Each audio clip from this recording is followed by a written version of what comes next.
Oui, je pense que de façon générale, ce sont toutes les statistiques, comme nous l'avons rappelé, dans tous les secteurs, qui reflètent parfois une très faible représentation des femmes et une faible participation à des secteurs hautement stratégiques.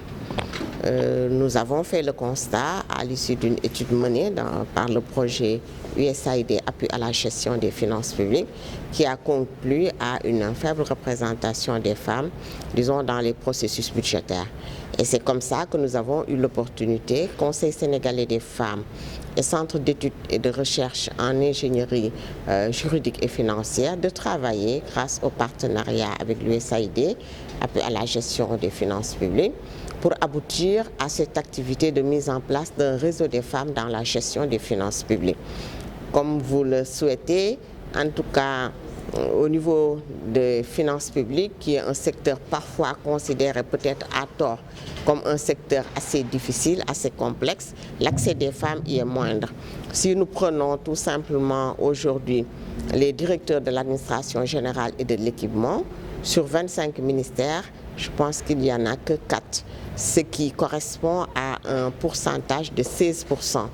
Maintenant, nous avons l'idée de travailler dans ce réseau et vous l'avez vu avec beaucoup de parties prenantes, issues de presque tous les secteurs de la vie sociale, les organisations de la société civile, mais également les services de l'administration publique, les élèves, les étudiants. Le plus largement possible, nous allons convier des femmes pour travailler ensemble à encore asseoir et consolider leur leadership, mais surtout dans le domaine de la gestion des finances publiques.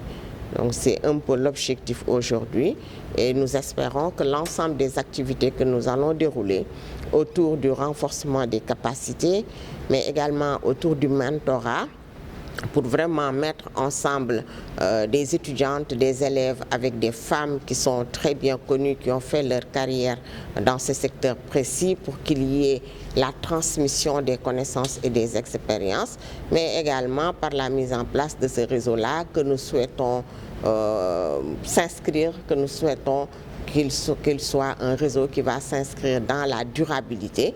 Nous pensons que petit à petit, en tout cas, nous allons parvenir à des résultats qui seront probants.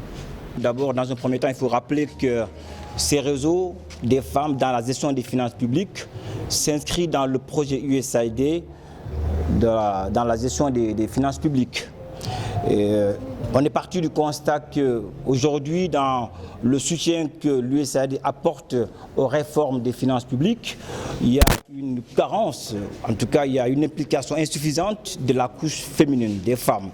C'est la raison pour laquelle, effectivement, il a été jugé nécessaire de mettre en place un réseau des femmes dans la gestion des finances publiques qui va non seulement contribuer à la participation active des femmes dans la gouvernance financière, mais également va contribuer à faire participer les femmes davantage, n'est-ce pas, dans la gestion et dans tout le processus budgétaire.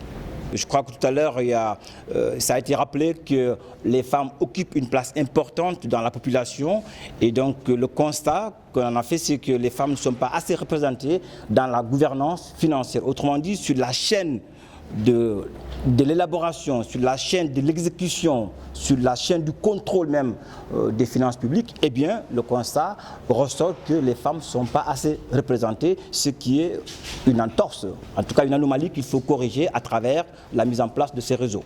Toutes les femmes sont les bienvenues, en tout cas nous voulons vraiment que toutes les femmes soient impliquées et que les femmes s'approprient de ces réseaux-là.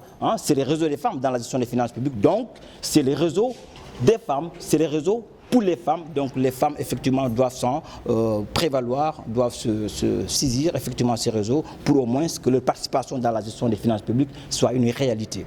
On compte accompagner ce réseau déjà par des appuis techniques, des appuis financiers que nous faisons déjà avec la création et la mise en place des cellules genre au niveau des ministères, des différents ministères qu'on appuie budgétairement.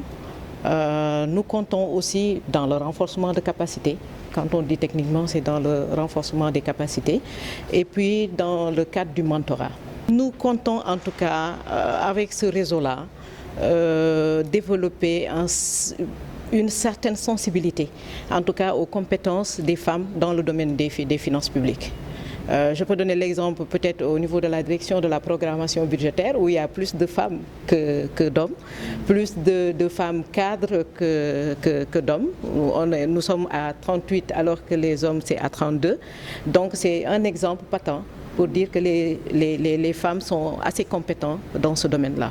Depuis plus de 8 ans maintenant, nous sommes en train d'élaborer le budget sensible au genre.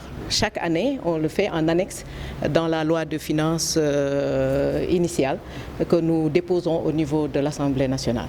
Et nous appuyons aussi les cellules genre au niveau des ministères, je l'ai dit tantôt.